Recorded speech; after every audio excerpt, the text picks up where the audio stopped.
Clerk, call the roll. The youth access ordinance that's proposed, that's in front of you today, was written by the attorneys for the Mass Municipal Association and the Mass Association of Health Boards. It was then reviewed by the Boston Health Commission and their legal department. It was passed by the Boston Health Commission in 2008, and it has been since reviewed by all of the other communities in Massachusetts that have passed this ordinance. There are 8 communities in total that have already passed it. There are 6 more, not including Fall River, that are in the stages of getting ready to vote. And there are numerous other communities of the 351 cities and towns in Massachusetts that are working on DJ Wilson, I'm the Tobacco Control Director at Mass Municipal Association, and I've been in that position for 16 years, helping cities and towns with their local tobacco efforts, including Fall River. I've helped with the previous iterations of your ordinance. Just a little background on what's happening statewide and nationwide on the tobacco sales ban in pharmacies. About a little over 2 years ago, both San Francisco and Boston acted independently of each other to put into place a tobacco sales ban in pharmacies. Boston's went into effect about 26 months ago now, and 7 have since followed suit. For the cities that have followed suit, they are Everett and Newton. Mr. President said, my name is Marcus. I represent the Tada Youth Group for the Bold Coalition.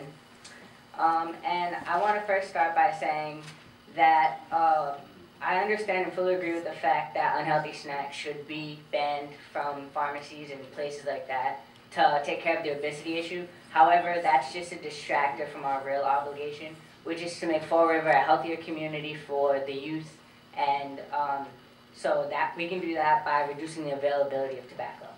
With that said, I'm here to speak tonight on the pharmacy ban, which you have in front of you, which is going to prevent tobacco sales. 28% of the community is 20% of the community are smokers, well, 20%, and that doubles the state average. A state public health report, smoking plays a role in 1 in 5 deaths among Massachusetts residents 35 years and older, making it a bigger killer than drug abuse, violence, car accidents, AIDS, and other preventable causes combined. I would like to end with that it is a contradiction to sell life-threatening tobacco products where you go to buy life-giving medications. Thank you again for your time, and I hope you vote for this ban, as it will make the community of Fall River a healthier place to live, both for adults and youth. And again, my name is Marcus Watson. I support Bold, and I vote. Thank you, Marcus. Marcus, do you have a question for I'm here to support the Bold Coalition's efforts. I'm also the Vice Chairman of the Bold Coalition, and we want this to pass here in the city, and a lot of people want this to pass in the city. I'm going to be talking about a few different things. I hope I can keep it as close to 3 minutes as possible. The first is the importance of not sending young people in Fall River mixed messages. You all know that we're the future. I'm sitting here before you, and I hope that I'm the future of Fall River, and many of the other youth here today will be. Selling tobacco products in pharmacies is a mixed message. These are healthcare professionals. These are people that are selling products for health benefits. Tobacco kills. Okay? Young people are being exposed to this. I know there's an argument that pharmacies shouldn't be selling to underage, but I consider young people not just under 18. I'm 19 and I'm still a young person, and I don't want these mixed messages being aimed at myself or my friends. The second point, I know there's a lot of concern. I was on the radio earlier today with Alex Stylos, and he kept talking about small business and business and things like this. And one of the big points that I want to stress is the only thing this ordinance will be affecting, the only businesses, are large corporations. CVS, Walmart, Stop and Shop, things like that. All the small independent pharmacies already don't sell tobacco. I commend them on that line. Young people have rights too. Youth are very important, and this is the last point I'm going to speak about, is a youth movement that's occurring here in the city and occurring all over the United States and the world. We see young people standing together with social media, social networking. We see them coming together and standing for issues that they care about. And this is an issue that the city of Fall River and its youth care about. And you helped sign the Youth Bill of Rights. And that Youth Bill of Rights, I have it here, and I'm sure you have a copy. You promised to help us in all of our efforts to have our voice heard. I remember saying, youth deserve a voice and a choice. And that's what we're doing tonight. You just heard Marcus, an incredible young man, come up here and speak to you and ask for your support on something that is improving the health of the citizens of Fall River. That's what we're doing. We're improving the health of the citizens of Fall River. That is what the city's job is to do. You need to help improve the city very much. Thank you.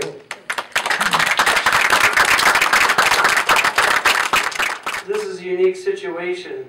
The cost of health care for citizens in the city of Fall River, the greater Fall River, is a huge expense.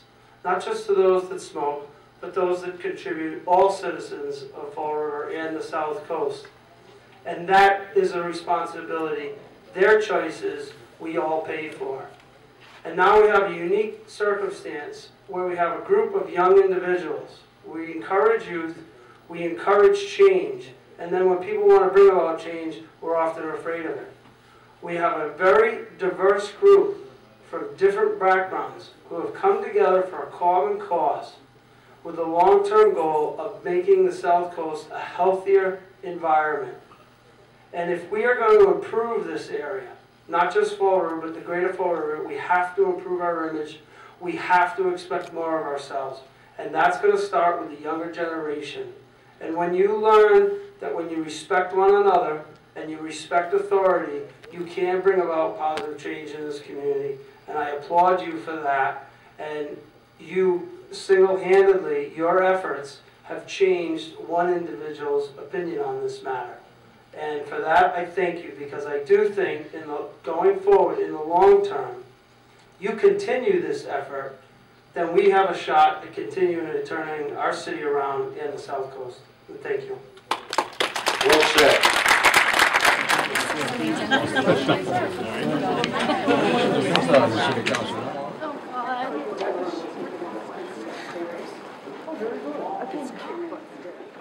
Marcus Watson from 232 John Street.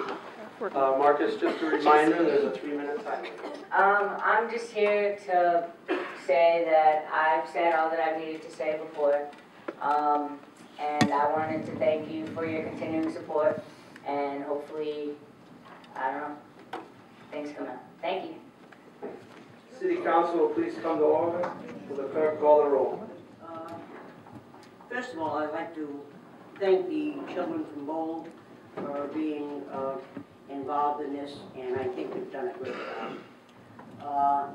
But I must say that I don't believe there was much focus put on the fact of the rights that were going to be taken off of people by what's in front of us tonight.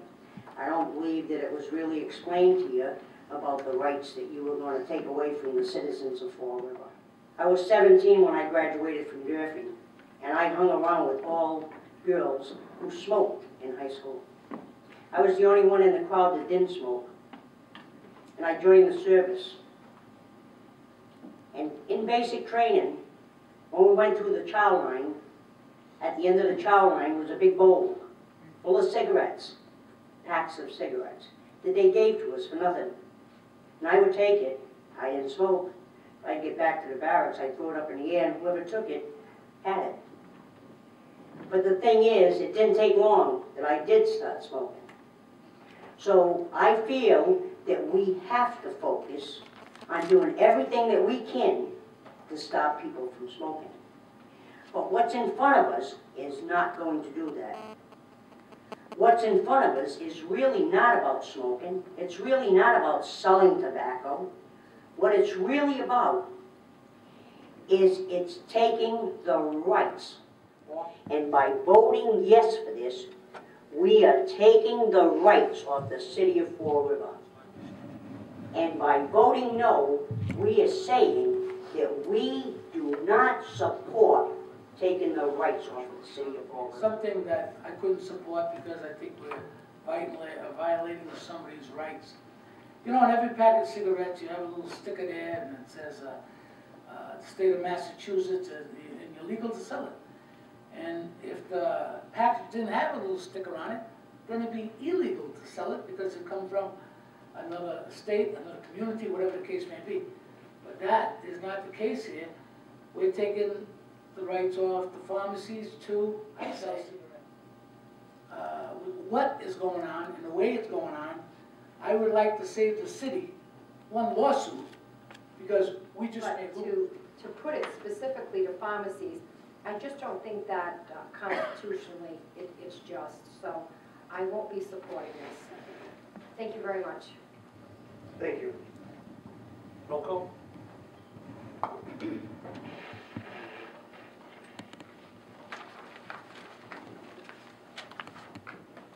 For passage through second reading and enrollment.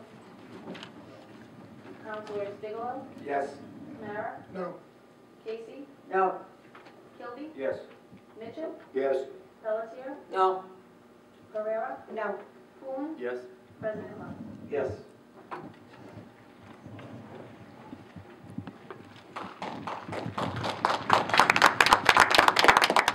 Development Agency. First, general reaction. Second, you heard three different counselors raise some points about people's rights and how this is not going to stop anybody from smoking or being able to buy cigarettes. So if you could first maybe give both your reactions to this passing tonight and then answer that second question, that would be great. I'm very happy that they passed it tonight. I think it's one more step in making Fall River a healthier place to live and to raise our kids. As a youth, I'm just happy to see that it'll make it a better place and a healthier place for other youth and trying to help stop the availability of tobacco. I think that it went really well, and it truly does show that the youth does have a say in what happens in the city. Awesome. Touche.